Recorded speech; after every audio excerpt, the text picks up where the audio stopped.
पिताजी, मैं आ रहा हूं, आपको कुछ नहीं हो सकता, कहता हुआ अभिमन्यु भागता हुआ जंगल के अंदर प्रवेश कर गया। उसको ऐसे भागते हुए देख सैनिक भी उसके पीछे भागने लगे और जोर से उसको आवाज लगाने लगे। युवराज, रुक जाइए, आपका वहां जाना खतरे से खाली नहीं है। लेकिन अभिमन्यु नहीं रुका। भागते हुए उसके दिमाग में सिर्फ एक ही बात आ रही थी, मुझे अपने पिता को बचाना है। तभी घोड़ों की टापों की आवाज आई। अभिमन्यु रुक गया। जंगल के बीच बनी पगडंडी से भवानी सिंह जंगल से बाहर आते दिखाई दिए। उनके मुंह से खून निकल रहा था और बायां हाथ बुरी तरह जख्मी था, हालांकि उनके चेहरे पर मुस्कुराहट थी। सारे सैनिक जंगल के बाहर भवानी सिंह की प्रतीक्षा कर रहे थे। भवानी सिंह एक मोटी काली खाल पकड़े हुए थे, जो अवश्य ही उसी काले भालू की होगी जिसका सामना अभिमन्यु से हुआ था। अभिमन्यु जानता था कि वो भालू कितना खूंखार है और उसकी चमड़ी का यह टुकड़ा लाने में भवानी सिंह को कितनी मुश्किलों का सामना करना पड़ा होगा। जल्दी से कोई वैद्य बुलवाओ, राम सिंह चिल्लाया, और उसके ऐसा करते ही कुछ लोग महल की ओर भागे और कुछ भवानी सिंह की मदद करने के लिए उसके पास गए। अपने लिए अपने पिता को जान की बाजी लगाकर भालू से लड़ता देख अभिमन्यु की आंखों में आंसू आ गए।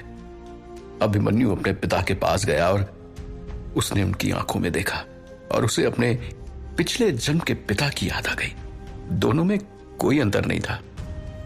अपने बेटे की ओर देखते हुए भवानी सिंह ने कहा, मैं अपनी जान देकर भी अपनी अंतिम सांस तक तुम्हारी रक्षा करूंगा। यह सुनकर अभिमन्यु बहुत भावुक हो गया।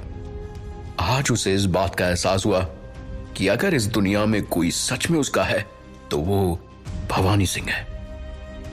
भवानी सिंह और भालू के बीच की मुठभेड़ को लगभग 10 दिन बीत चुके थे।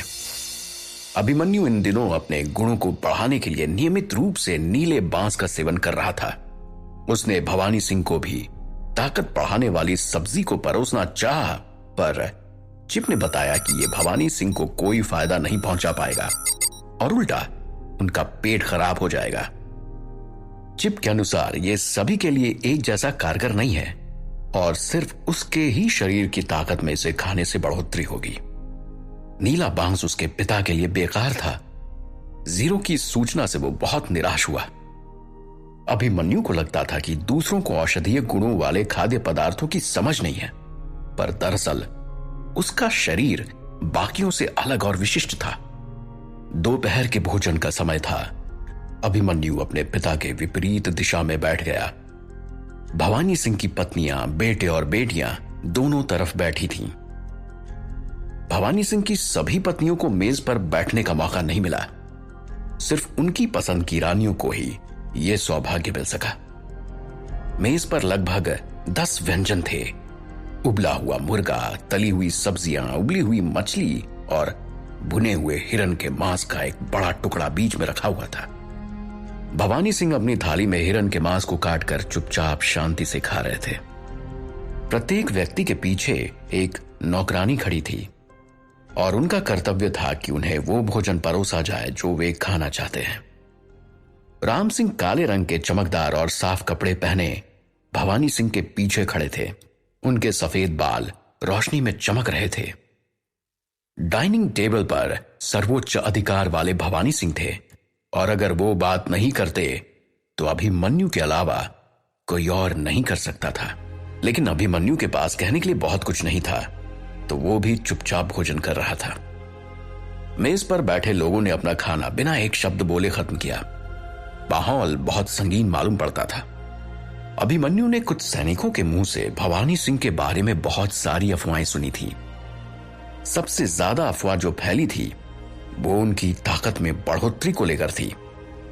सब कह रहे थे कि आखिर कैसे भवानी सिंह ने अकेले ही उस अत्यधिक शक्तिशाली भालू से युद्ध किया और उसको घायल कर उसके शरीर का चमड़ा ले आए। लोग इस बारे में भी बात कर रहे थे कि भवानी सिंह कितने क्रूर हैं और सब उन्हें दैत्य भवानी के नाम से संबोधित कर रहे थे। भवानी सिंह के द्वारा उन 2 सैनिकों की हत्या होने के बाद सब अभिमन्यु की भी बहुत ज्यादा इज्जत करने लग गए थे, क्योंकि वो भवानी सिंह से बहुत डरते थे। भवानी सिंह कब क्या कर दें ये कोई नहीं बता सकता, और उनका सामना करने की शक्ति किसी में नहीं थी। वो इतने ताकतवर थे कि अकेले ही महल के सारे शूरवीरों को पराजित कर सकते थे। अभिमन्यु ने मशरूम खाना शुरू किया। हालांकि उसे पिछले जन्म में खाए जाने वाले खाद्य बहुत याद आते थे, पर अब उसने खुद को ढाल लिया था। केवल एक चीज जो उसे ठीक नहीं लगती थी वो ये थी कि यहां कोई चावल नहीं खाता और सब सिर्फ रोटी ही खाते थे। पिछले जन्म में उसे चावल बहुत पसंद था और वो उन्हें खाने के लिए तरस गया था। अभिमन्यु ने देखा राजसी लोगों ने सफेद रोटी खाई और नौकरों को काली रोटी ही मिली थी, जिसका स्वाद थोड़ा रूखा होता था।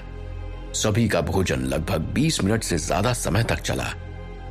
जब भवानी सिंह ने अपना भोजन लगभग समाप्त कर लिया तो चमड़े का कवच पहना एक सैनिक अचानक भोजन कक्ष में आ गया।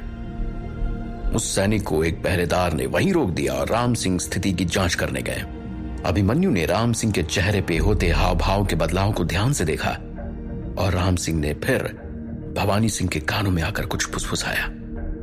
किसी को समझ नहीं आ सका कि उसने क्या कहा, लेकिन अभिमन्यु अपनी चिप की मदद से कहे गए शब्दों को समझने में सक्षम था। संग्राम सिंह को उनके क्षेत्र में बहुत सारे लौह खनिज के नए भंडार मिले हैं और ये अच्छा होगा यदि आप खुद जाकर उनकी जांच करें। राम सिंह ने फुसफुसाते हुए कहा। लौह खनिज? भवानी सिंह उत्साहित हो गया। अगर वो वहां खुदाई करा देता तो उसे बहुत सारे धन मिलते। आखिरकार लोहा भी विशेष रूप से युद्ध के समय एक आवश्यक वस्तु थी और उसे काफी महंगी कीमत पर बेचा भी जा सकता था। संग्राम सिंह अपनी तरफ से सारी व्यवस्था कर रहे हैं, बेहतर होगा अगर हम खुद जाकर वहां देखें, राम सिंह ने कहा। भवानी सिंह ने कुछ देर सोचा और अपने चोटिल बाएं हाथ को महसूस करने के लिए उसे जोर से पकड़ा। वो अभी तक चोट से उबर नहीं पाया था, लेकिन लोहे की खदान की खोज उसके लिए एक अत्यंत महत्वपूर्ण समाचार था। तुम महल में रहो, मैं वहां जाता हूं, भवानी सिंह ने कहा। जैसी आपकी इच्छा। राम सिंह आदेश से थोड़ा हैरान हुआ, लेकिन उसने फिर भी हामी भरी। मुझे लगता है कि मुझे आपके साथ जाना चाहिए क्योंकि आप अभी तक पूरी तरह से ठीक नहीं हुए हैं, राम सिंह ने कहा। मैं ठीक हूं, तुम मेरी फिक्र मत करो, भवानी सिंह ने हाथ हिलाते हुए कहा। हालांकि मेरा बायां हाथ अभी पूरी तरह से ठीक नहीं हुआ है, पर मुझे लगता है कि मैं जल्दी ही बेहतर महसूस करूंगा। भवानी सिंह ने अपना खाना खत्म करके उठते हुए कहा। मैं जा रहा हूं अभिमन्यु, जब तक मैं वापस नहीं आता आप महल में ही रहेंगे और बाहर कहीं नहीं जाएंगे, ठीक है? भवानी सिंह ने अभिमन्यु को देखते हुए कहा। हाँ पिताजी, अभिमन्यु ने उत्तर दिया और हाँ में सिर हिला दिया। मुझे लगता है कि इन सब में मुझे 6 महीने लग जाएंगे। प्रदेश की बाहर की स्थिति भी बहुत भयावह है, मैं वहां भी सब देखता हुआ आऊंगा। राम सिंह, महल की और खासकर हमारे बेटे की अच्छी तरह से रक्षा और देखभाल करना। भवानी सिंह पीछे मुड़ा और उसने राम सिंह से कहा। राम सिंह ने कहा, बिल्कुल बेफिक्र रहें। भवानी सिंह ने सिर हिलाया और डाइनिंग हॉल से निकल गया। उसकी पत्नी और बच्चे उठ खड़े हुए और उसे प्रणाम किया। भवानी सिंह के जाने के बाद वे सब वापस कुर्सी पर बैठे और एक दूसरे से बात करने लगे। माहौल में थोड़ा हल्कापन आ गया था। अभिमन्यु भी अपनी कुर्सी पर बैठ गया और कुछ सोचने लगा। वो वास्तव में जीरो द्वारा दिए गए भवानी सिंह के शरीर की स्थिति की जांच कर रहा था। नीले रंग की जानकारी को वो स्पष्ट रूप से देख पा रहा था। भवानी सिंह की 19वीं बार जांच की जा रही है। शरीर की स्थिति, ताकत 2.4 के आसपास, चपलता 3.4 के आसपास और सहन शक्ति 3.9 के आसपास है। स्वस्थ गुण स्वाभाविक रूप से बढ़ रहे हैं, जीरो ने सूचना दी। रिपोर्ट देखकर अभिमन्यु मुस्कुरा दिया। स्वस्थ का मतलब था कि भवानी पहले ही पूरी तरह से ठीक हो चुके थे, लेकिन किसी कारण से वो इसे छिपाने की कोशिश कर रहे थे। पिताजी का हाथ पहले से ठीक है, फिर भी उन्होंने घायल होने का नाटक किया। अभिमन्यु को कुछ समझ नहीं आ रहा था, पर उसे आगे कुछ अनहोनी की आहट हो रही थी। आखिर क्यों उसके पिता ने ठीक होने के बावजूद चोटिल होने का नाटक किया? क्या वो किसी षड्यंत्र से वाकिफ हैं? महाराज भवानी सिंह के महल से जाने के बाद अभिमन्यु बहुत चिंतित रहने लगा था। दरअसल अब सारे कामों में वो अपने पिता का कंधे से कंधा मिलाकर साथ देना चाहता था, पर उसके लिए उसे उसके पूरे राज्य तथा राजनीति का ठीक ठाक ज्ञान होना बहुत जरूरी था। उसे लगा कि इसमें उसकी सबसे ज्यादा सहायता बूढ़े राम सिंह कर सकते हैं, क्योंकि उनसे ज्यादा इस साम्राज्य के बारे में शायद और कोई नहीं जानता था, खुद महाराज भवानी सिंह भी नहीं। तो उसने ये सोचा कि अब वो समय आ गया है कि युद्ध कौशल के साथ साथ उसे दूसरे राजकीय क्षेत्रों में भी ध्यान देना शुरू कर देना चाहिए, और उसने इस बारे में राम सिंह से बात करने की ठानी। अभिमन्यु राम सिंह के कमरे के पास गया और उसने दरवाजा खटखटाया, पर अंदर से कोई आवाज नहीं आई। तभी सामने गैलरी के पास बनी खिड़की से उसे कुछ आवाजें सुनाई दी। वो दबे पांव खिड़की के पास गया और कान लगाकर सुनने लगा। आवाज निचली मंजिल से आ रही थी। क्या ये सच है? राम सिंह ने पूछा। अभिमन्यु हालांकि इससे पहले कहीं बात नहीं सुन पाया। जी मालिक, सैनिक ने कहा। खिड़की के बाहर अभिमन्यु ने झांका तो उसे राम सिंह किसी सैनिक के साथ खड़े दिखाई दिए। उनकी बात लगभग खत्म हो चुकी थी, पर अभिमन्यु कुछ सुन नहीं पाया, लेकिन वो इतना जरूर समझ सका कि राम सिंह किसी बात के लिए चिंतित हैं और सैनिक भी गंभीर भाव से वहां खड़ा है। ठीक है, अब तुम जा सकते हो, राम सिंह ने कहा। जी मालिक, सैनिक ने जवाब दिया और वो चला गया। राम सिंह कुछ देर वहां खड़े रहे और फिर एक आह भर के वहां से अपने लिविंग रूम की ओर चलते आ रहे थे। अगर सच में कोई चिंता की बात होगी तो राम सिंह मुझे जरूर बताएंगे, अभिमन्यु ने सोचा, और वो भी राम सिंह की तरफ बढ़ गया। युवराज अभिमन्यु, राम सिंह ने आदर से कहा। राम सिंह जी, क्या हुआ? आप बहुत चिंतित लग रहे हैं, अभिमन्यु ने पूछा। कोई खास बात नहीं है, मैं बस थोड़ा सा व्यस्त हूं, और जहां तक बात रही चिंतित दिखाई देने की, तो ये बुढ़ापे की निशानी है, राम सिंह ने कहा और वो मुस्कुराया। ठीक है, मुझे आपसे कुछ बात करनी है। आगे अभिमन्यु ने राम सिंह से उसे अपने प्रदेश और राजनीति के बारे में सिखाने की गुजारिश की। जरूर, मैं बहुत खुश हूं कि आपको ये सीखने में रुचि है। महाराज को भी इस बात का पता चलेगा तो वो बहुत खुश होंगे, राम सिंह ने खुश होते हुए कहा। तो कब से शुरू करें? अभिमन्यु ने पूछा। अभी तो मैं किसी दूसरे काम में उलझा हुआ हूं, पर शाम में आप मुझे किताब गृह के बगल में बने हुए अखाड़े के पास मिलिए। वहां पर हमारे पूरे राज्य का नक्शा रखा हुआ है। हम वहां से शुरू करेंगे। अभी मुझे जाना होगा, राम सिंह ने कहा। जरूर, मैं तैयार रहूंगा, आप अभी जाइए। अभिमन्यु के पास वैसे भी कहने के लिए और कुछ नहीं था। राम सिंह जल्दी से सीढ़ियां चढ़ता हुआ ऊपर चला गया, और अभिमन्यु ने भी इस बारे में पूछना जरूरी नहीं समझा कि आखिर वो क्यों परेशान है। ठीक है, अब मैं अपने गुणों को बढ़ाता रहूंगा। मुझे सत्ता चाहिए। 0, मेरे शरीर की हालत देखकर बताओ, अभिमन्यु ने कहा। अभिमन्यु चौहान, ताकत 2.1 से 2.6, फुर्ती 2.5, सहन शक्ति 2.2, 0 ने सूचना दी। नीले बांस अभिमन्यु के लिए बहुत कारगर साबित हुए और उसे मन मुताबिक परिणाम मिले। उसकी ताकत 0.8 से बढ़कर अब 2.6 हो चली थी, और चिप के मुताबिक नीला बांस अब इससे ज्यादा ताकत नहीं बढ़ा पाएगा। अभिमन्यु ने सोचा, अब वो समय आ गया है कि उस विशिष्ट शक्ति का उपयोग किया जाए, और ऐसा कहते हुए उसने अपने हाथ में पहने पन्ने की अंगूठी की ओर देखा। वो अंगूठी फिर से तेजमय होने लगी थी। तभी न जाने कैसे अभिमन्यु को कुछ पूर्वाभास होने लगा। उसे लगा कि भवानी सिंह एक घोड़े की पीठ पर बैठे हैं, और वो घोड़ा तेजी से दौड़ता हुआ एक पहाड़ी के ऊपर जा रहा है।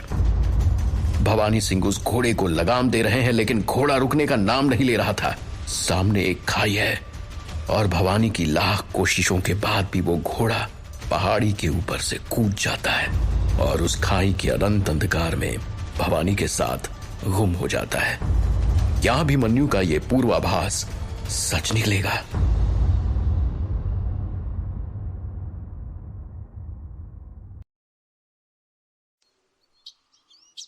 अगले दिन संग्राम सिंह के क्षेत्र में सुबह का समय था और आसमान साफ था। भवानी सिंह एक घने पेड़ के नीचे खड़े थे और उनके साथ एक अधेड़ उम्र का आदमी खड़ा था। भवानी सिंह ने हल्के स्वर में कहा, मुझे तुमसे यहां मिलने की कोई उम्मीद नहीं थी प्रताप। मुझे अभी भी वो समय याद है जहां तुम युद्ध के दौरान मेरी तरफ से लड़े थे। हाँ, और आपने हमारा बहुत अच्छे से नेतृत्व किया था और मुझे युद्ध के बहुत सारे दांव पेच भी सिखाए। मैं दुश्मन के हाथों कब का मारा जाता अगर आपने मेरी मदद नहीं की होती। प्रताप ने कहा, पर तुम यहां फिर से कैसे? युद्ध के बाद तुमने उत्तर के महाराजा प्रदीप सिंह के राज्य में मुख्य सेनापति की पदवी संभाल ली थी, ऐसी खबर मुझे मिली थी। भवानी सिंह ने कहा, क्या आपको मरकटक से धमकी मिली है? प्रताप ने पूछा, इसलिए मैं यहाँ हूँ। मुझे आपको इस बारे में कुछ बताना है, कृपया आप मेरे साथ आइए। उसने आगे कहा, जरूर, मुझे भी तुमसे बहुत सारी बातें करनी है। भवानी सिंह ने कहा और थोड़ी देर में बाकी लोगों की नजरों से ओझल हो गए। मुझे लगता है कि यहाँ कोई नहीं है। बताओ, तुम क्या बताना चाहते थे? कुछ दूर चलने के बाद भवानी सिंह रुका और उसने गहरी आवाज में पूछा, दरअसल मैं। प्रताप एक लम्हे के लिए चुप रहा। अचानक प्रताप ने अपनी तलवार निकाली और भवानी सिंह के कमर पर वार कर दिया, पर अंदरूनी कवच पहने होने के कारण उन्हें ज्यादा चोट नहीं लगी। प्रताप, तुम क्यों? भवानी सिंह को प्रताप की ओर से किसी हमले की बिल्कुल भी उम्मीद नहीं थी, पर प्रताप ने किसी तरह का कोई उत्तर नहीं दिया और एक के बाद एक प्रहार भवानी सिंह पर करता रहा। धोखेबाज! भवानी सिंह ने ऐसा करते हुए मयान में से अपनी तलवार खींची। गुस्से में उनकी आंखों में खून उतर आया था। वहां दूसरी ओर महल के बाहर जंगल में अभिमन्यु धनुष हाथ में लेकर जंगल से बाहर आया। अभिमन्यु का उस पर्वतीय भालू को ढूंढने का यह चौथा प्रयास था। अपनी शक्ति बढ़ा लेने के बाद वो उस भालू का फिर से सामना करके उसे मार देना चाहता था ताकि अपने पिता को घायल करने की सजा उसे दे सके, पर इस बार भी वो उसे नहीं ढूंढ पाया था। जंगल से बाहर आने के बाद वो सीधा लाइब्रेरी में गया और किताबें पढ़ने लगा। दूसरी तरफ जंगल में भवानी सिंह हंसा और उसने अपनी तलवार जमीन पर नीचे गिरे हुए प्रताप के गले पर तान दी और कहा, अलविदा प्रताप। इतना कहते हुए उसने तलवार हवा में उठाई और हमला करने ही वाला था कि अचानक झाड़ी की तरफ से आया एक तीर उसकी आंखों में जा लगा और उसकी आंख से खून बहने लगा। उसके हाथ से तलवार नीचे गिर गई। प्रताप मौका देखकर उठा और खड़ा हो गया। हालांकि भवानी सिंह बुरी तरह घायल हो गया था, फिर भी उसने सतर्क रहने की कोशिश की क्योंकि वो भवानी सिंह की ताकत और पराक्रम से परिचित था। मोहिनी, तुम? भवानी सिंह ने कराहते हुए पूछा और उसने तीर को पकड़कर खींचते हुए अपनी आंख से बाहर निकाला। खून की धारा और तेज हो गई और आसपास घास पर फैल गई। दो लोग झाड़ी से बाहर निकले। उनमें से एक अधेड़ उम्र की महिला थी जिसके हाथों में एक छोटा सा धनुष था। बहुत दिनों बाद मिलना हो पाया भवानी, तुम बिल्कुल नहीं बदले, उस महिला ने कहा। पर महिला के साथ निकले दूसरे आदमी को देखकर भवानी सिंह के आश्चर्य का ठिकाना ना रहा। संग्राम सिंह, तुम भी? ये क्या हो रहा है? भवानी सिंह को अपनी आंखों पर जरा भी यकीन नहीं हुआ। संग्राम सिंह मुस्कुराते हुए उस महिला के साथ खड़ा रहा, पर उसने कहा कुछ भी नहीं। भवानी सिंह, तुम बहुत महत्वाकांक्षी हो। तुम्हें बहुत कुछ चाहिए था और तुमने दूसरों को कुछ नहीं दिया, और अपने पुत्र मोह में तुमने बहुत सारे लोगों के साथ बहुत बुरा किया। प्रताप ने चिल्लाते हुए कहा, सेनापति की बेटी को आपके महल में मौत के घाट उतार दिया गया था, वो भी सिर्फ इसलिए क्योंकि उसे आपके बेटे अभिमन्यु के साथ नहीं रहना था। तुम लोगों ने घात लगाकर मेरा खदान के रास्ते पर इंतजार किया, इसका मतलब राम सिंह भी तुम लोगों से मिला हुआ है? भवानी सिंह ने खड़े होते हुए पूछा। उसकी आंखों से अब भी खून झरने की तरह बह रहा था। बिल्कुल सही अनुमान लगाया। उनके बिना यह कैसे संभव होता? प्रताप ने कहा, मेरी बहन और पिता को तुमने मार डाला। आज कयामत का वो दिन है जब तुम्हारे पापों का घड़ा भर गया है और इन सब की सजा तुम्हें एक साथ मिलेगी। मोहिनी ने कहा। भवानी सिंह ने कुछ नहीं कहा। वो अपने सामने खड़े तीनों लोगों को गौर से देख रहा था। वो औरत जो कभी उसकी प्रेमिका थी, वो जिसकी कभी उसने जान बचाई थी, और वो सेनापति जो उसकी सेवा करता था, जिसे वो सबसे ज्यादा पसंद करता था। आज ये सब उसकी जान के दुश्मन बने उसके सामने खड़े थे। तभी तीनों ने एक दूसरे की तरफ देखा और एक साथ भवानी सिंह पर टूट पड़े।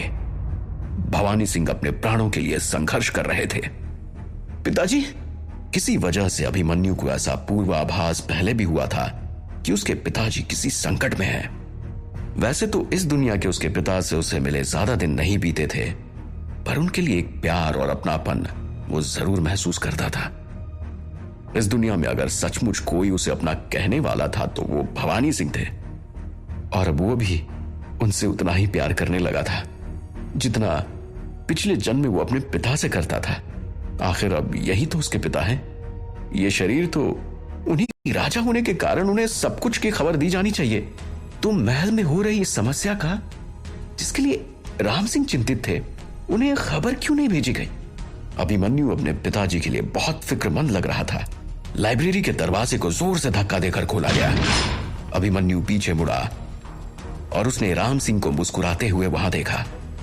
उसके साथ 4 सेनानी तलवार लिए खड़े थे। युवराज अभिमन्यु हो है, राम सिंह ने कहा, और उन चारों सेनानियों ने अपनी पीठ पर से तलवारें खींच ली और अभिमन्यु की ओर बढ़ने लगे। ये क्या हो रहा है राम सिंह? वो हैरान था। अभिमन्यु इन सारी चीजों से अनजान था। उसे बिल्कुल भी भनक नहीं थी कि महल में क्या हो रहा है। उसका पूरा ध्यान खुद की ताकत बढ़ाने पर था, और वो अचानक ये सब होता देख पूरी तरह से अचंभित था। इतने सारे गद्दारों के बीच फंसा अभिमन्यु खुद को और अपने पिता को कैसे बचा पाएगा? अब भवानी सिंह ठीक से राज्य की देखभाल नहीं कर रहा है और वो जनता से बहुत भारी कर वसूलता है, जिससे जनता त्रस्त है। और मैंने ये निश्चय किया है कि मैं वापस से राज्य में सुख और शांति बहाल करूंगा और जनता को भवानी सिंह के अत्याचारों से छुटकारा दिलवाऊंगा। राम सिंह मुस्कुराते हुए बोला। अभिमन्यु ने उन्हें आश्चर्य से देखा। अंत में उसे यह एहसास हुआ कि राम सिंह ने भवानी सिंह को धोखा दिया है। राम सिंह, तुमने ऐसा क्यों किया? मुझे तुम पर बहुत भरोसा था। अभिमन्यु थोड़ा दुखी हुआ, क्योंकि वो वास्तव में राम सिंह को पसंद करता था और उसे अब भी यकीन नहीं आ रहा था। उसे लग रहा था कि राम सिंह उसके साथ कोई मजाक कर रहे हैं। तुम्हारी क्या बिसात कि तुम मुझ पर भरोसा करो। इस वक्त तुम्हें भगवान पर भरोसा करने की ज्यादा जरूरत है, राम सिंह ने तंज कसते हुए कहा। राम सिंह थोड़ा हैरान था, क्योंकि इतना सब देखकर भी अभिमन्यु बिल्कुल भी नहीं डरा था। ठीक है, क्योंकि युवराज अभिमन्यु भगवान पर भरोसा करना चाहते हैं, तो हम उनके लिए ये काम आसान बना देते हैं। राम सिंह ने आक्रमण का इशारा देते हुए कहा। आसान? अभिमन्यु हंसने लगा। उसने अपनी तलवार निकाली और उनकी नजरों से ओझल हो गया। अचानक दरवाजे के बाहर से 2 सैनिकों की दर्दनाक आवाज आई। इससे पहले कि कुछ पता चले, अभिमन्यु ने 2 सैनिकों की गर्दन धड़ से अलग कर दी। खून के छींटे चारों तरफ दीवार पर फैल गईं। इस महल को धोखेबाजों की कोई जरूरत नहीं, अभिमन्यु ने कहा। राम सिंह ने इस तरह के दृश्य की कल्पना तक नहीं की थी, और इसे हकीकत में होता देख उसके शरीर से पसीने छूटने लगे। ये दोनों एक मध्यम पायदान के सैनिक थे, और अभिमन्यु उनकी तुलना में इतना ताकतवर और फुर्तीला कैसे हो सकता था? तुम अचानक एक शीर्ष स्तर के शूरवीर कैसे बन गए, और इतनी ताकत कहां से आ गई? कांपती हुई आवाज में राम सिंह ने पूछा। अभिमन्यु ने अपनी तलवार नीचे की। उसके चेहरे पर कोई भाव नहीं था। अभी अभी 1 सेकंड में ही उसने 2 सैनिकों की निर्मम हत्या कर दी थी, और राम सिंह से उसे डरने की कोई जरूरत नहीं थी, क्योंकि ताकत के मामले में वो राम सिंह से काफी ऊंचा था। राम सिंह डरते हुए पीछे हटा। अभिमन्यु अपनी तलवार पर लगा खून मरे हुए सैनिकों पर पोंछकर साफ कर रहा था, और उसे देखकर ऐसा लग रहा था कि ऐसी हत्याएं करना उसके लिए कोई आम बात हो। अब मैं आपसे इतने ताकतवर शूरवीर होने की अपेक्षा अब बिल्कुल नहीं करता था। राम सिंह जानता था कि वो अभिमन्यु की तलवार से बच नहीं सकता, इसलिए वो वहीं खड़ा रहा। ऐसे कैसे हो सकता है कि अय्याश अभिमन्यु शीर्ष स्तर का शूरवीर बन जाए, वो भी इतनी जल्दी? सही में मैं कोई सपना तो नहीं देख रहा? राम सिंह ने कहा। आप चिंता ना करें राम सिंह जी, मैं मरते वक्त आपको ज्यादा तकलीफ होने नहीं दूंगा। आपने इतने सालों मेरी सेवा जो की है। अभिमन्यु ने राम सिंह की ओर देखते हुए कहा, मुझे छोड़ दो। राम सिंह जानता था कि उसकी योजना विफल हो गई है, क्योंकि किसी ने भी अय्याश अभिमन्यु के शीर्ष स्तर के सेनानी होने की उम्मीद नहीं की थी। तुम मुझे मार सकते हो, पर भवानी सिंह को नहीं बचा सकते। राम सिंह शांत हो गया और वो हंसा। अच्छा, अभिमन्यु ने भारी स्वर में कहा। राम सिंह वहां से भागा और सीढ़ियों से नीचे उतरने लगा। भागते हुए उसने अभिमन्यु की ओर उसकी कमर पर निशाना लगाते हुए कुछ फेंका। अभिमन्यु ने अपनी तलवार से बड़ी आसानी से अपनी ओर आते हुए काले चाकू को रोकते हुए राम सिंह के पीछे दौड़ लगा दी। उसकी रफ्तार राम सिंह के मुकाबले बहुत ज्यादा थी। दोनों भागते हुए महल के ट्रेनिंग ग्राउंड में पहुंचे। सुबह का वक्त था तो मैदान में लगभग 30 योद्धा ट्रेनिंग कर रहे थे। वो योद्धा सुबह की धुंध में नहीं पहचान पा रहे थे कि ये दोनों लोग कौन हैं। वो सिर्फ इतना देख पा रहे थे कि पीछा कर रहा योद्धा बार बार वार कर रहा है और आगे भागने वाला उसके वार को किसी तरह रोकते हुए जान बचाकर भाग रहा है। पर दोनों के युद्ध कौशल को देखकर वो इतना तो समझ गए थे कि ये कोई शूरवीर स्तर के योद्धा थे। ट्रेनिंग ग्राउंड में हलचल मच गई।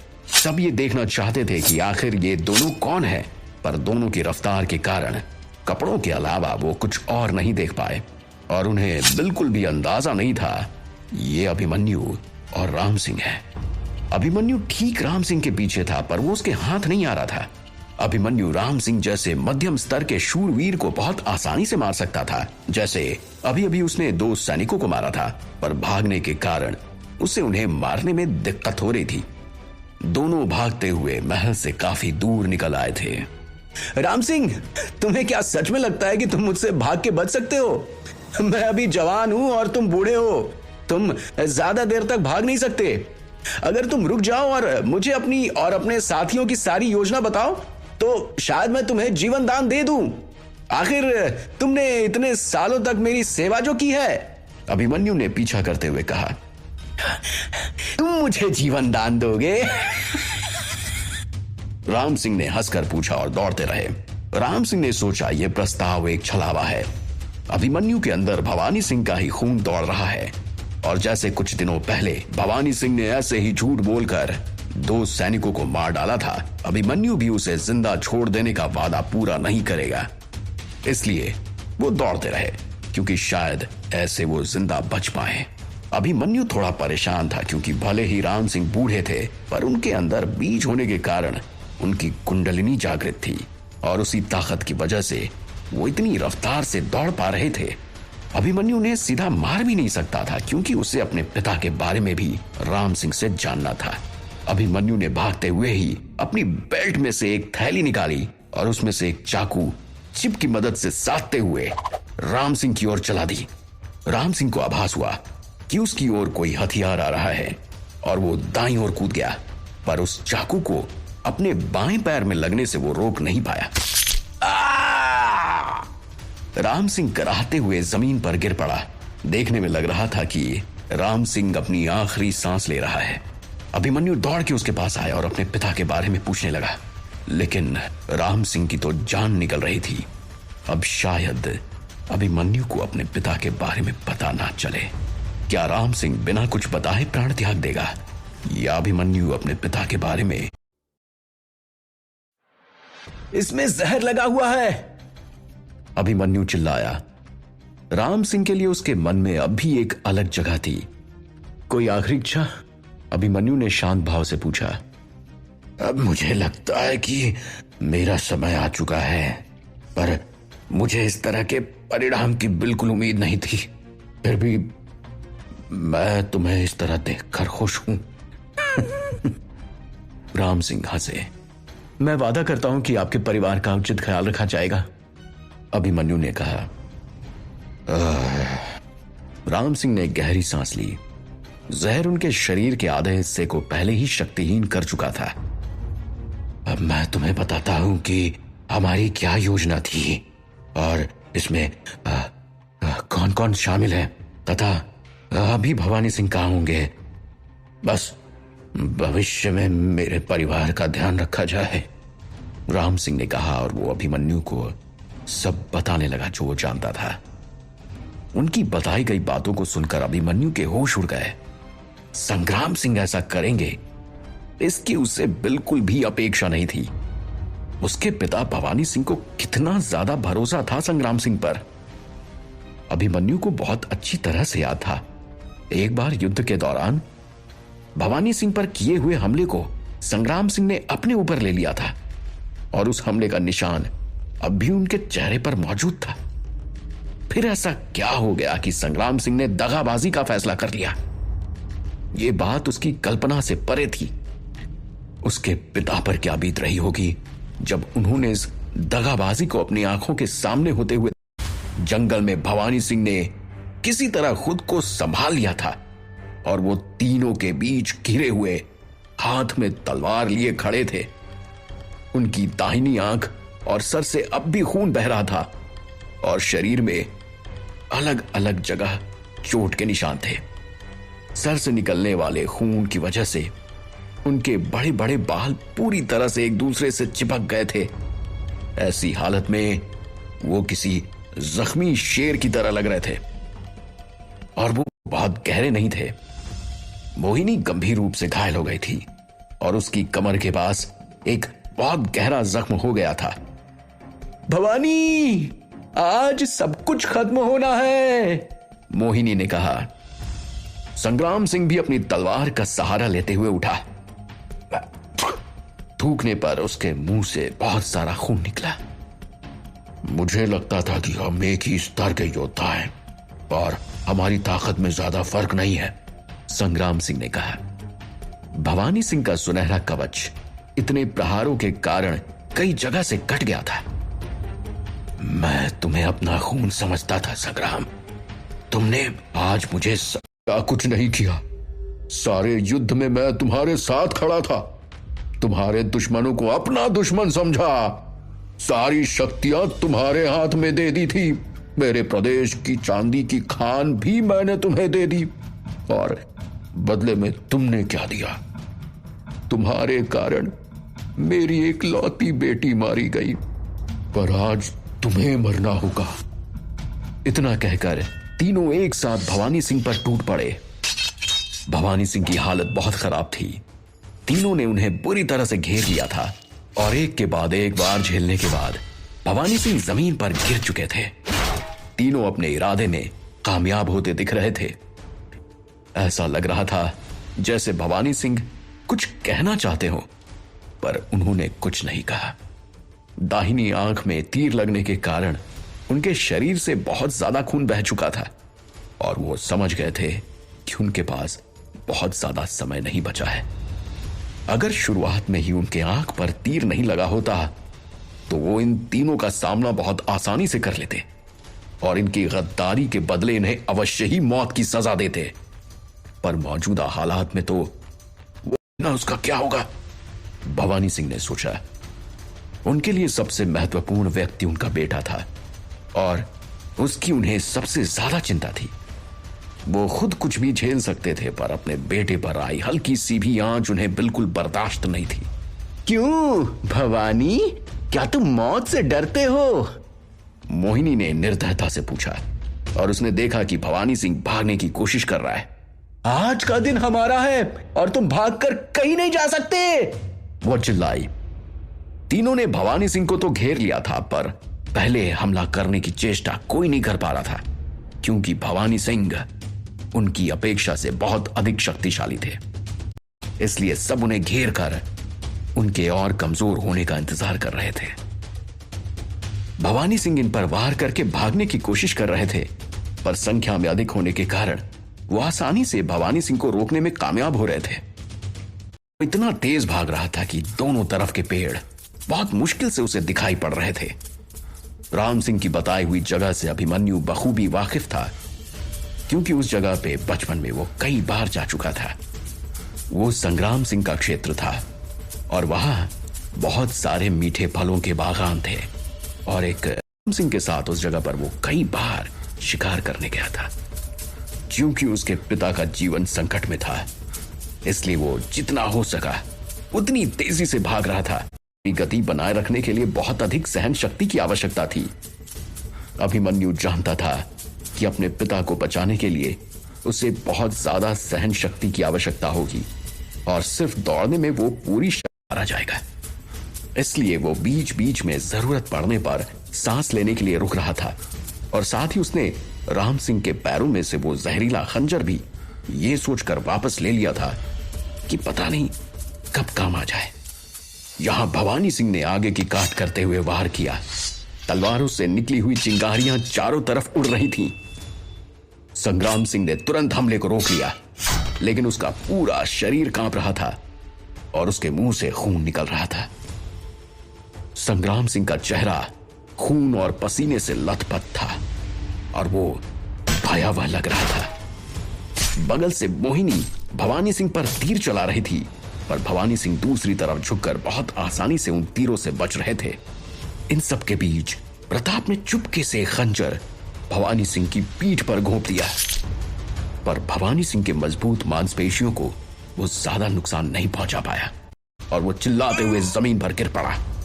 यह ऐसा था जैसे किसी भारी भरकम भालू ने किसी इंसान को धक्का दिया हो। प्रताप को खून की उल्टी हो गई। भवानी सिंह ने संग्राम को धक्का दिया और वो जंगल की ओर भाग गए। वो भागने की कोशिश कर रहा है, मोहिनी जोर से चिल्लाई। तीनों खुश हो गए क्योंकि ये इस बात का संकेत था कि भवानी सिंह अब और वार नहीं कर सकते और इसलिए उनके पास भागना ही एक विकल्प है। बिना किसी संकोच के तीनों ने जंगल में भवानी सिंह का पीछा शुरू कर दिया। वहां से उसे पूरा जंगल साफ दिखाई दे रहा था। इतने बड़े जंगल में भवानी सिंह को ढूंढना बहुत मुश्किल काम था, पर सौभाग्य से अभिमन्यु के पास चिप की मदद थी। जीरो, इस पूरे जंगल में इंसानों को ढूंढो और उनमें से भवानी सिंह को पहचानो, अभिमन्यु ने आदेश दिया। स्कैनिंग, जीरो की आवाज उसके मन में आई। अचानक अभिमन्यु की आंख के सामने नीले रंग में जानकारी आने लगी। व्यापारियों का एक समूह, 2 सामान्य लोग, घोड़ों पर घूमते लुटेरे और कुछ अन्य लोग, ये सब अभिमन्यु को दिख रहे थे। स्कैन पूरा हुआ। भवानी सिंह यहां से करीब 13.4 किलोमीटर की दूरी पर है, जीरो ने सूचना दी। अभिमन्यु खुश हो गया और उसने पूछा, उनकी हालत कैसी है? स्वास्थ्य बहुत खराब, शरीर से लगातार खून कम हो रहा है और 3 लोग पीछा कर रहे हैं। जंगल में भवानी सिंह यहां वहां भाग रहे थे और वो इतने कमजोर हो गए थे कि उन्हें अपनी तलवार भी भारी लग रही थी और ये बिल्कुल भी अच्छा संकेत नहीं था। न्यू में अटकी हुई थी जो वो किसी भी तरह से नहीं दे सकते थे। उनकी जान लेने के लिए 3 लोग उनके पीछे पड़े थे जो कि किसी वक्त पे उनके सबसे अच्छे दोस्त हुआ करते थे। आधा पसीना बह रहा था और उनका गला भी सूख चुका था। कुछ पसीने की बूंदें बहते हुए ताजा लगे हुए घाव में घुस गई और उन्हें बहुत दर्द अनुभव हुआ। उनका पीछा कर रहे 3 लोग उनके बिल्कुल पास नहीं आ रहे थे और ऐसा लग रहा था कि वो बस उन्हें थकाना चाहते हैं। हालांकि उनकी योजना को भली भांति पहचानते हुए भी भवानी सिंह रुक नहीं सकते थे। अचानक उनकी तरफ एक तीर चलाई गई और भवानी सिंह ने झुकते हुए बड़ी आसानी से उस तीर से खुद को बचा लिया और वो तीर आगे वाले पेड़ में जा घुसी। तुम भागकर बच नहीं सकते भवानी, पीछे से मोहिनी की आवाज आई और अगर नसीब ने साथ दिया तो अब भी वो तीनों को मारकर जिंदा बच जाएंगे। प्रताप तेजी से भागकर भवानी सिंह की पीठ में दोबारा वार करने आया और उसी समय संग्राम सिंह ने भी दूसरी तरफ से अपनी तलवार का प्रहार कर दिया, पर भवानी सिंह ने किसी तरह लुढ़कते हुए खुद को दोनों ही प्रहारों से बचा लिया और फिर एक जोरदार लात प्रताप के पेट में मार दी। वो लगभग 10 कदम दूर जा गिरा और उसका सिर किसी पत्थर पे जा लगा। फिर उन्होंने अपनी तलवार से संग्राम सिंह पर धावा बोला, पर नियंत्रण खो देने की वजह से संग्राम सिंह बच गया और तलवार पेड़ में धंस गया। तभी मौके का फायदा उठाकर मोहिनी खंजर के साथ भवानी सिंह पर कूद गई। भवानी सिंह पेड़ से तलवार निकालने की कोशिश कर रहे थे, पर यह बहुत मुश्किल हो रहा था। उन्होंने मोहिनी का गुस्से से लाल हुआ चेहरा देखा, पर वो बिल्कुल डरे नहीं। वास्तव में वो किसी और चीज के लिए चिंतित थे। अभिमन्यु, तुम इस दुनिया में अकेले कैसे रह पाओगे? भवानी सिंह ने मोहिनी को घूरते हुए मन में कहा। मोहिनी खंजर से भवानी सिंह पर वार करने ही जा रही थी, तभी उसके खंजर से कोई चीज इतनी जोर से आकर टकराई कि खंजर के साथ साथ मोहिनी भी उछलकर झाड़ियों में जा गिरी। दूसरी तरफ से एक बहुत ही जाना पहचाना सा चेहरा सबको आते दिखा और जिसे देखकर सबके पैरों के नीचे से जमीन खिसक गई। संग्राम सिंह का तो मुंह खुला का खुला रह गया। अभिमन्यु तेजी से सांस ले रहा था और उसने अपनी तलवार को बहुत जोर से पकड़ रखा था। पिताजी! अभिमन्यु ने कहा। भवानी सिंह ने अपने बेटे को देखा और उन्हें लगा कि शायद वो कोई सपना देख रहे हैं। मैं आपको यहां से बचाकर ले जाने आया हूं। अपने पिता को अभी तक जीवित देखकर अभिमन्यु मुस्कुराया। और मैं उन सभी को मारकर उनका सिर महल के मुख्य द्वार पर टांगने वाला हूं जिन्होंने मेरे पिता का यह हाल किया है, अभिमन्यु चिल्लाया। अभिमन्यु का ऐसा गरजना था कि तीनों जोर से हंसने लगे और कहने लगे, बेवकूफ, हम तुम्हें जानते नहीं क्या? बहुत बड़ी गलती की है तुमने यहां आकर। अब ना बांस रहेगा और ना बांसुरी बजेगी। हम तीनों मिलके तुम दोनों को खत्म कर देंगे। आखिरी बार तुम दोनों मिलाप कर लो। ये कहकर तीनों फिर से हंसने लगे। क्या होगा अब? क्या वे तीनों मिलकर अभिमन्यु और उसके पिता को मार देंगे?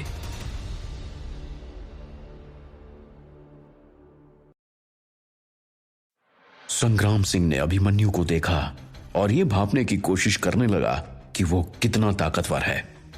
तभी प्रताप उठा और उसने तलवार से अभिमन्यु पर वार किया, पर अभिमन्यु ने उसके वार को रोका और एक जोर की लात उसके पेट पर मारी।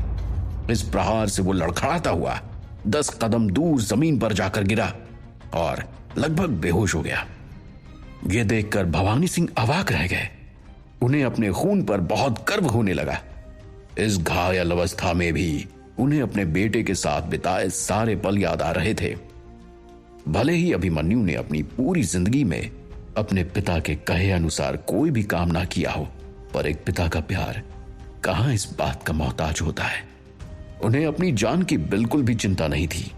आखिर वो एक शूरवीर थे और शूरवीर के लिए जूझते हुए मरना कोई शर्म की बात नहीं थी। पर अपने बेटे को इतने शत्रुओं और गद्दारों के बीच अकेले छोड़ वो मर भी कैसे सकते थे? अच्छा, मैं नहीं जानता था कि आप जैसे अय्याश में वास्तव में इतनी शक्ति है। मुझे मेरी आंखों पर बिल्कुल भी भरोसा नहीं हो रहा। आपने यह असंभव काम कैसे किया? हालांकि अब बहुत देर हो चुकी है, संग्राम सिंह ने कहा। क्या मतलब? अभिमन्यु आगे बढ़ा और अपने पिता के साथ जाकर खड़ा हो गया। तुम्हें क्या लगता है भवानी सिंह को मारना हमारा एकमात्र लक्ष्य है?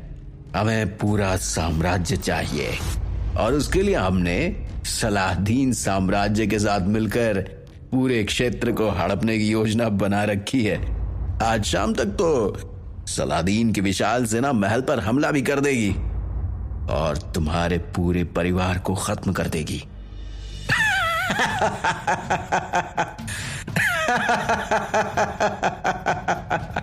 प्रताप ने कहा और जोर से हंसा।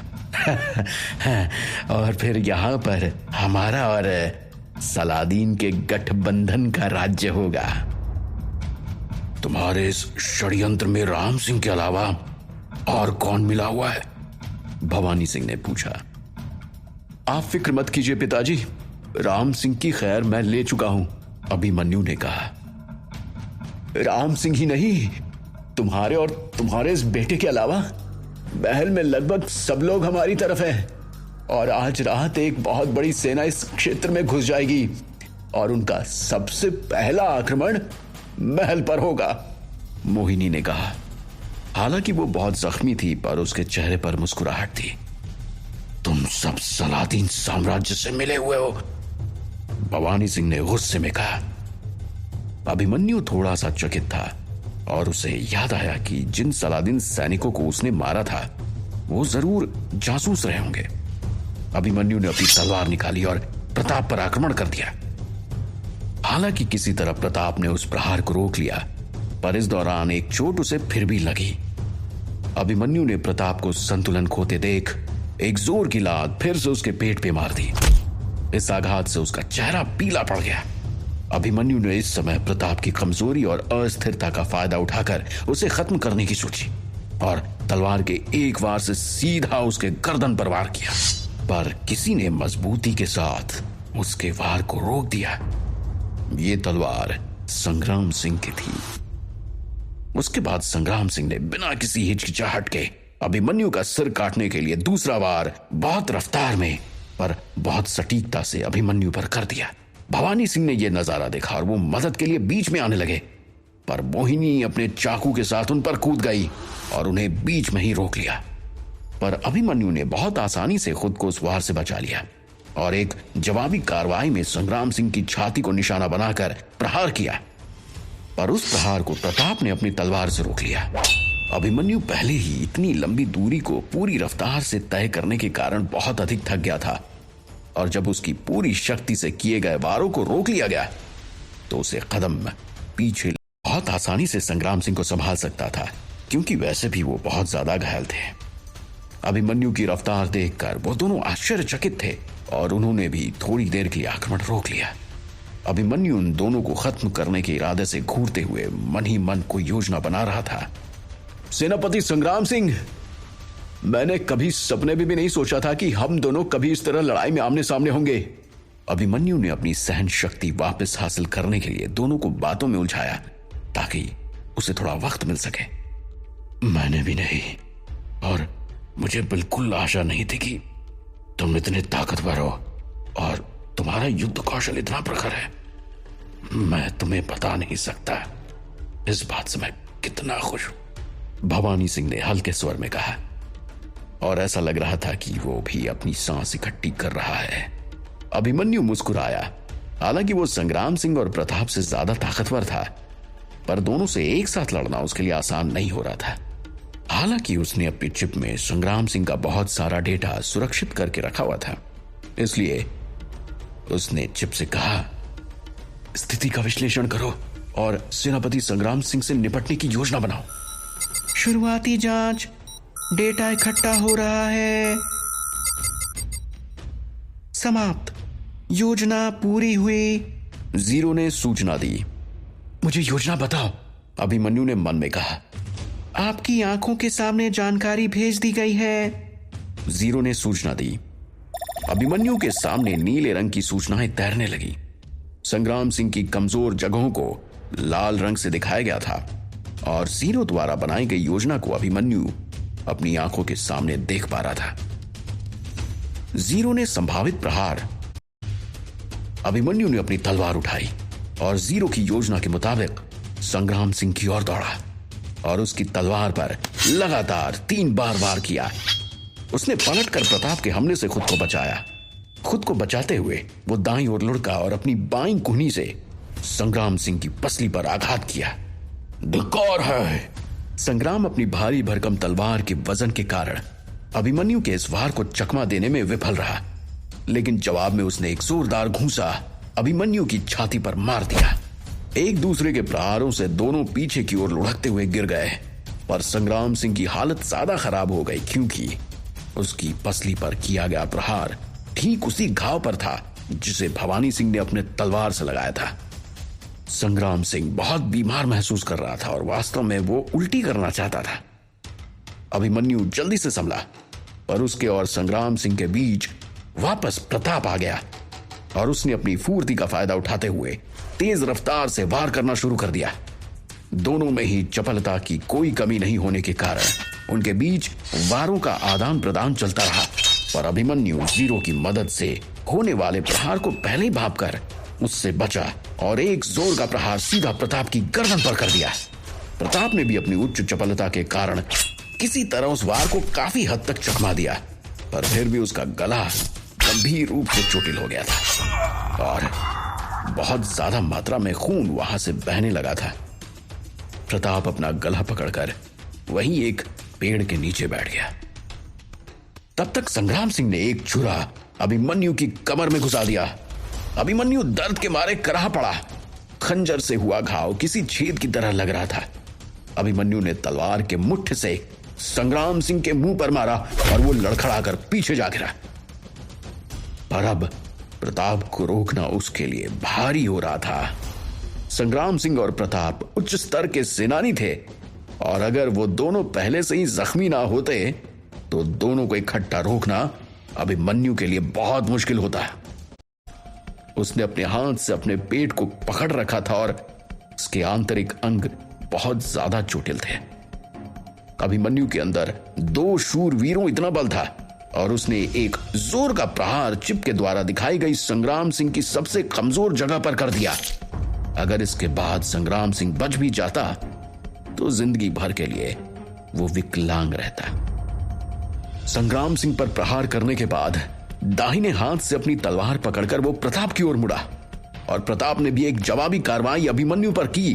पर प्रताप पहले से ही बहुत ज्यादा जख्मी था और गले से अत्यधिक खून निकल जाने के कारण अभिमन्यु का यह प्रहार उसके लिए जानलेवा था। दूसरी ओर भवानी सिंह ने मोहिनी के घायल कमर पर जोर की लात मारी। उसकी आघात से वो औरत किसी सूखे पत्ते की तरह लगभग हवा में उड़ते हुए एक पेड़ से जा टकराई। टकराव से पेड़ की पत्तियां गिरने लगी और मोहिनी के बहते खून से लाल रंग में रंग गए। खेल खत्म, अभिमन्यु ने कहा। हालांकि उसे चोट लगी थी पर बाकी तीनों के मुकाबले वो बहुत स्वस्थ था। उसने अपने तलवार कौशल और चिप की बदौलत ये लड़ाई जीत ली थी। उसका शरीर अपने पिता भवानी सिंह की तरह मजबूत नहीं था और वो ज्यादा वार बर्दाश्त नहीं कर सकता था, इसलिए जितना हो सका उसने खुद को बचाने की भरसक कोशिश की। हाँ, खेल खत्म हुआ, भवानी सिंह ने तीनों को मिश्रित भाव से देखते हुए कहा। वैसे भवानी सिंह, तुम्हारी जीत का कोई मतलब नहीं है, वो एकदम खोखली है। सलादीन साम्राज्य आ रहा है, वे आपसे सब कुछ छीन लेंगे। आपने इतने सालों तक जो मेहनत की वो सब पानी में बह जाएगा, सब कुछ। वो अपनी बात पूरी खत्म नहीं कर पाई और इतना कहते हुए ही उसके मुंह में बहुत सारा खून भर आया। तो क्या हुआ? भवानी सिंह निर्दयता से हंसा और मोहिनी को फिर उसी जगह कमर पर लात मार दी। वो इतनी जोर से मारी गई थी कि मोहिनी घिसटते हुए कई मीटर दूर लुढ़क गई। उसके पूरे शरीर पर खून लगा हुआ था। तुमने मेरा बहुत ख्याल रखा है और इसलिए मैं तुम्हें ये भरोसा देता हूं कि तुम्हारे बेटे और 2 बेटियों का ठीक से पालन किया जाएगा, भवानी सिंह ने मोहिनी को घूरते हुए कहा। जमीन पर पड़ी मोहिनी कुछ और कहना चाहती थी, लेकिन उसका मुंह खून से भर गया था। हर बार जब उसने बात करने की कोशिश की तो आवाज की जगह केवल खून ही निकला। वो मर रही थी। पिताजी, बहुत हुआ, अब इन्हें खत्म कर दो। सलादीन के सैनिक आ रहे हैं, हमें वापस जाना होगा और उनसे निपटना होगा, अभिमन्यु ने कहा। भवानी सिंह संतुष्ट था कि उसके बेटे ने चीजों को कितने अच्छे तरीके से संभाला। तुम पहले वापस जा, मैं इनके साथ अपना हिसाब पूरा करके जल्दी से आता हूं, भवानी सिंह ने कहा। अभिमन्यु ने जाने से पहले एक नजर प्रताप और संग्राम सिंह को देखा। प्रताप बहुत खून खो चुका था और संग्राम सिंह संभवतः अब खड़े भी नहीं हो सकते थे। उसने सोचा कि उसके पिता खतरे में नहीं है और अब उसे सलादीन साम्राज्य से निपटने के लिए एक योजना बनाने की जरूरत है और विरोधी ना होते तो वो संभवतः सलादीन के सैनिकों से लोहा लेकर उन्हें वापस भेजने में कामयाब हो जाते। पर अब जब अभिमन्यु और भवानी सिंह दोनों घायल हैं और महल गद्दारों से भरा हुआ है तो सबसे अच्छी योजना यही होगी कि जो कुछ भी बचा है उसे लेकर किसी सुरक्षित स्थान पर चले जाएं। अभिमन्यु ने फिर से एक बार तीनों को देखा और हामी भरते हुए अपने घाव पाएंगे। एक सामान्य योद्धा 100 में से 99 बार किसी साधारण शूरवीर से युद्ध नहीं जीत सकते, और अभिमन्यु तो उच्च श्रेणी का शूरवीर था, और साथ में चिपका होना उसके लिए कर्ण के कवच। अगर सलादीन साम्राज्य ने वास्तव में यहां एक सेना भेजी तो जल्दी से महल पहुंचकर किसी सुरक्षित स्थान पर भागने से पहले जितना भी समेटा जा सकता है उसे लेने में ही समझदारी है। वैसे भी उसे महल की स्थिति की जांच करने की आवश्यकता थी। अभिमन्यु जिस मार्ग से आया था उसने वापस जाने के लिए फिर से उसी राह का चयन किया।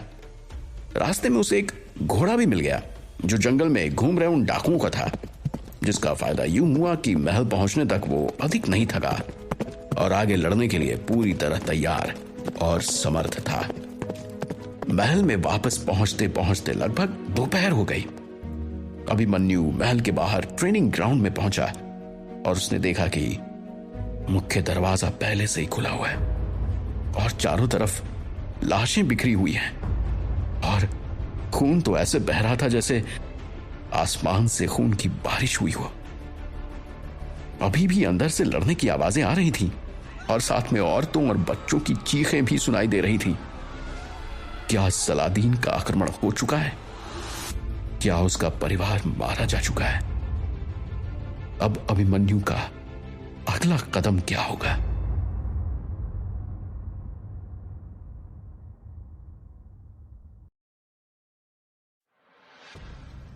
अभिमन्यु घोड़े से उतरा और महल में जाकर उसे पता चला कि अभी तक सलादीन के सैनिक यहां नहीं पहुंचे हैं और ये सेनापति संग्राम सिंह के अनुसरण करने वाले गद्दार हैं जिन्होंने हाहाकार मचा रखा है। स्थिति अधिक खराब नहीं है, अभिमन्यु ने खुद से कहा। उसने अभी भी अपने घाव से खून बहने से रोकने के लिए उस पर जोर से हाथ का दबाव दिया हुआ था। वो थोड़ा कमजोर जरूर हुआ था। बिखरे हुए शवों में कुछ पहरेदार थे, कुछ निचले स्तर के शूर जान के बदले जान लेते हुए देखा। ये सब देखकर अभिमन्यु समझ गया कि हर कोई भवानी सिंह के खिलाफ नहीं था, जैसा संग्राम सिंह ने बताया था। अभिमन्यु बरामदे में गया जहां पर कई सारे सैनिक लड़ रहे थे। मुख्य मीनार के ऊपर एक शूरवीर और उसके अनुयायी सैनिक बड़े बड़े थैलों में गहने भरकर ले जा रहे थे। शयन कक्ष में कई छात्र सैनिक प्रवेश द्वार की रक्षा करने की कोशिश कर रहे थे, जबकि कुछ पहरेदार अंदर घुसने की कोशिश कर रहे थे। अभिमन्यु ने चारों ओर देखा और सीधा अपनी तलवार लेकर सैनिकों के बीच घुसा। एक सैनिक ने उसके कदमों की आहट सुनी और उस पर तलवार चलाने की कोशिश की। अभिमन्यु ने आसानी से हमले से बचते हुए अपनी तलवार से उसके सिर को धड़ से अलग कर दिया। ये सारे शूरवीर और सैनिक अभिमन्यु के सामने बहुत कमजोर थे। आखिरकार लोगों को समझ में आया कि अभिमन्यु क्या बला है। यह अभिमन्यु है, वे चिल्लाए। सबने उसे बहुत आसानी से देशद्रोहियों और गद्दारों के बीच घिरे रहकर उन सबका गला काटते देखा। महल की रक्षा करने की कोशिश कर रहे सैनिक और छात्र उसकी जय जयकार करने लगे। लोग अपने कमरों की खिड़कियों से ये सब देख रहे थे और वो आश्चर्यचकित थे कि अभिमन्यु कितना ताकतवर हो चुका था। वाह वाह, सौम्य और मान्या तो उसे देखते ही रह गई। आसपास के अन्य लोग भी अवाक थे। अभिमन्यु को कमजोर और बेवकूफ समझने वाले लोगों के सिर आज शर्म से नीचे थे। लड़ाई बहुत लंबी नहीं चली और कई देशद्रोही तो ये जानकर अपने जीवन के लिए भागने लगे कि अभिमन्यु एक उच्च स्तर का शूरवीर है। उन्होंने कीमती सामान फेंक दिया और भागने की कोशिश की। वास्तव में अभिमन्यु से निपटने के लिए उन्हें किसी भारी हथियार की आवश्यकता थी। गहने भर के ले जाने वाला शूरवीर गहने छोड़कर अपनी जान की रक्षा के लिए महल से बाहर भाग गया और अपने सेनापति के अभाव में बाकी सैनिक भी जान बचाने के लिए यहां वहां भागने लगे। कुछ रक्षक पीछा करने के लिए बाहर गए और उनमें से लगभग 10 को मारने में सफल रहे। वे जय जयकार करते हुए महल में वापस लौटे। अभिमन्यु ने डॉक्टरों को जिंदा बचे घायल सैनिकों की मदद करने का आदेश दिया।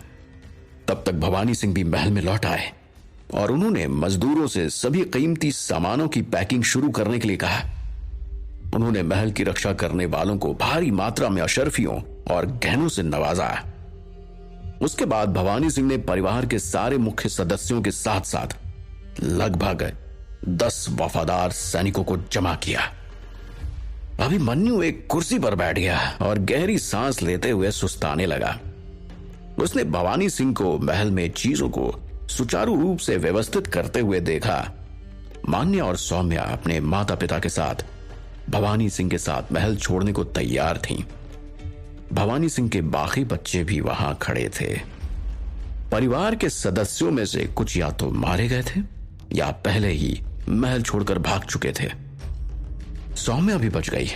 वो इस पूरे समय एक बड़ी पानी की टंकी में छिपी रही। उसके कपड़े पानी से भीगे हुए थे और वो अभिमन्यु के पास खड़ी थी।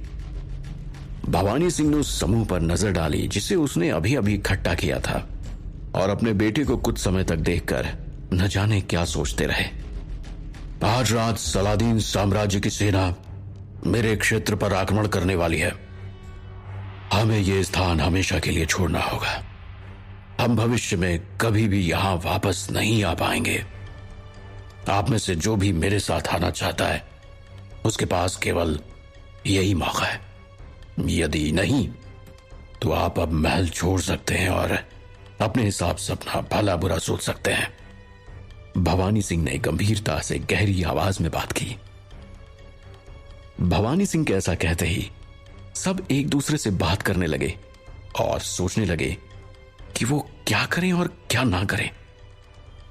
महल के 20 सैनिकों ने भवानी सिंह का साथ ना छोड़ने का निर्णय लिया और यह कहकर भवानी सिंह को सांत्वना दी कि हम मरते दम तक आपका साथ नहीं छोड़ेंगे।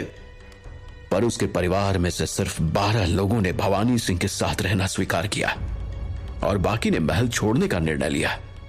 महल में कभी सैकड़ों लोग हुआ करते थे पर उनमें से सिर्फ 32 लोग भवानी सिंह के साथ खड़े दिखे।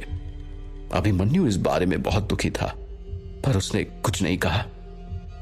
उसे और भवानी सिंह को इस बात की खुशी थी कि कम से कम इतने लोगों ने तो उनका साथ नहीं छोड़ा और आखिर ऐसे ही समय में तो अपनों और परायों का भेद पता चलता है। मान्या के पिता ने उसके कंधे को हल्का सा आगे की तरफ धक्का देकर उसे साफ इशारा कर दिया कि उसका कर्तव्य क्या बनता है। मान्या ने अभिमन्यु को कुर्सी पर शांति से बैठे हुए देखा। वो गंभीर रूप से कुछ सोच रहा था और उसकी तलवार कुर्सी के पास पड़ी थी। अभी ऐसा लग रहा था जैसे वो किसी से भी युद्ध करने के लिए तैयार है और जरूरत पड़ते ही तलवार उठाने में उसे बिल्कुल देर नहीं लगेगी। मान्या ने महसूस किया कि उसका दिल बहुत तेजी से धड़क रहा है क्योंकि वर्तमान अभिमन्यु कोई प्लेबॉय नहीं था जिसे वो जानती थी। सौम्या अभिमन्यु की ओर दौड़ी और उसे गले लगा लिया और रोने लगी। वो बहुत डरी हुई लग रही थी। अभिमन्यु, क्या आप ठीक हैं? मान्या तेजी से उसके पास गई और पूछा। उसके चेहरे से शर्म और प्यार दोनों झलक रहा था। अभिमन्यु ने पहले दोनों लड़कियों को और फिर अपने आसपास बाकी लोगों को देखा। उसे देखकर सबने अपनी नजरें झुका ली। सबके चेहरे पे डर और शर्मिंदगी साफ देखी जा सकती थी। सौम्या और मान्या, क्या तुम सच में हमारे साथ आना चाहती हो? और अगर हां, तो तुम्हें भली भांति इस बात से परिचित होना चाहिए कि हमारा रास्ता बहुत खतरे से भरा हुआ है और किसी वक्त भी जान जा सकती है। अभिमन्यु ने कहा। हाँ, मैं जानती हूं, मान्या ने बिना किसी हिचकिचाहट के जवाब दिया। वो जानती थी कि उसके माता पिता यही चाहते हैं। अभिमन्यु ने पहले ही अपनी शक्ति और क्षमता का प्रदर्शन करके यह साबित कर दिया था कि वो इनकी रक्षा करने में पूरी तरह समर्थ है और उन्हें इस बात का गर्व हुआ कि अभिमन्यु ने मान्या को अपने साथ रखने की स्वीकृति दे दी। मैं भी, सौम्या ने हल्के स्वर में कहा। कपड़े गीले होने के कारण वो अब भी कांप रही थी। वहां दूसरी तरफ भवानी सिंह अपने सैनिकों से बात कर रहे थे और रास्ते में उन्हें कौन सी चीजें लेकर जानी है और कौन से संभावित खतरे आ सकते हैं इस पर मंत्रणा कर रहे थे। बहुत अधिक सहन शक्ति होने के कारण भवानी सिंह के घाव काफी तेजी से भर रहे थे। हालांकि उनकी एक आंख चली गई थी, लेकिन यह कोई बड़ी बात नहीं थी। कुछ विशेष दवा लेने के बाद भवानी सिंह को बेहतर महसूस हो रहा था। डॉक्टरों ने आंख पर लगे घाव को साफ कर कपड़े से ढक दिया था। भवानी सिंह महल छोड़ने की तैयारी के लिए अपने पहरेदारों और सैनिकों को आदेश दे रहे थे और कुछ सैनिकों को उन्होंने महल के बाहर थोड़ी दूर पर तैनात रहने के लिए कहा। वो ये सुनिश्चित करना चाहते थे कि उन्हें सलादीन के आक्रमण की जानकारी मिलती रहे। अभिमन्यु अपने परिवार के सारे सदस्यों से बात कर रहा था, उनसे भी जो अब उनके साथ नहीं आ रहे थे। भवानी सिंह को आदेश देता देख उसे भी याद आया कि महल छोड़ने के लिए कितना कम समय शेष है और कितना ज्यादा काम करना है। भवानी सिंह ने अपने साम्राज्य को छोड़कर उत्तर में हिमालय की गोद में बसे एक राज्य अवधपुर जाने का फैसला किया।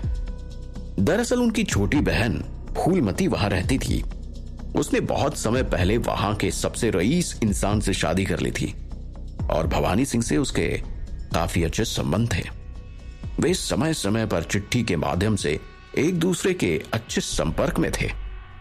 भवानी सिंह की योजना वहां पहुंचकर कुछ दिन आराम करने की थी और फिर वो निश्चय करते कि आगे क्या करना है, किस तरह से खोया हुआ राज्य वापस हासिल करना है।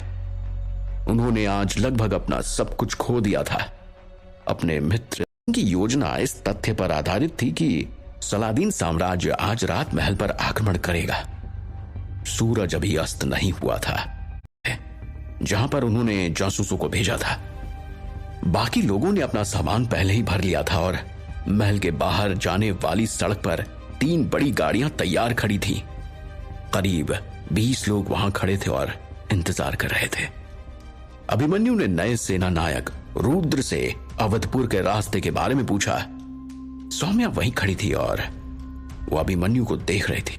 आज वो अपने परिवार को छोड़ रही थी और अभिमन्यु ही उसका एकमात्र सहारा था।